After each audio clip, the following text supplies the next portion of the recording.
Kayla, ito Kayla, anong ginagawa mo dito? At bakit may mga, tabla? Opo. Pinaputol ko na po at may papayos po ako sa kusina namin. Medyo po na Pinaputol mo, okay, ayos ah. Saka po nag-aana din po. Yung Yung- nagtutumba-tumba din po at bulok po yung nasa Sa bagay, delikado kasi yan pag tumbahan yung bahay nyo, no? Opo. Okay, ayos yan.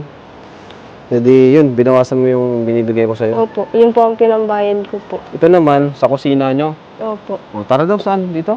May daan dito, tara. Yan po. Grabe mo may mga bato-bato na lang pala dito. Ano Kayla? Madumi po dito, di ba po nakakal. Okay lang. Hindi naman bago.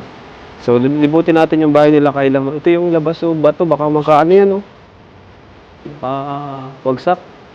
Hindi rin na maayos yung bahay nila Kayla kasi kung mapansin nyo, hindi siya yung tama yung pagkagawa, ano?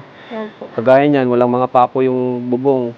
Nilalagyan lang ng mga nilalagyan lang ng mga kahoy, pinapatungan lang. Ba't may patong yan? Pakita mo, bro. Bakit pinapatungan yan, Kayla?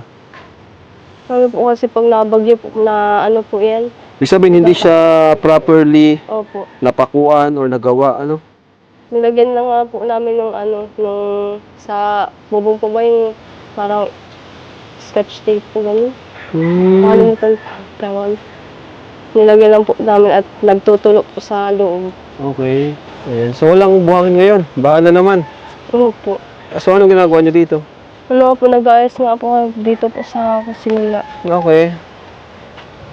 Pati itong mga grabe, no? Nagpaputol ka na ng Ito po, pinalagay lang po namin pansamantala at nag-iba po talaga yan. Alin dyan? Ito po, samantala. Pansamantala lang yan. May po, at minsan po ay may po dito pag pag pag mga 12 na po ganyan. Yung nasa silip. Po. Ay, Yung po, kapatid ko po narinig po yung bigla pong nagsarado po baga. Parang may nagsilip po sa bintana. grabe ano. Kaya nakakatakot po talaga. Sa panahon ngayon, meron na magtiwala, di ba? Gaya nga sa iyo nga mismo, sa experience mo, di ba? Sariling kadugo na po yun. Pero, ano pa kaya yung Kaya yun, dapat may safety din talaga kayo, lalo na't puro babae kayo. Di ba?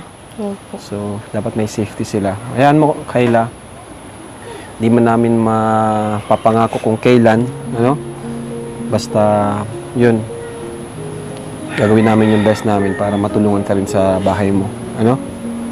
Kasi alam mo naman, marami pa tayong nakalinap na pabahay. So, yun.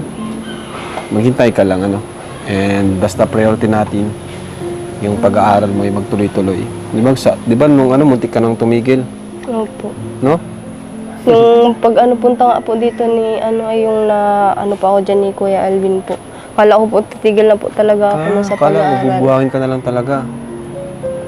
Grabe. At si mama na lang po ang nagtatrabaho po, wala na pong katulong.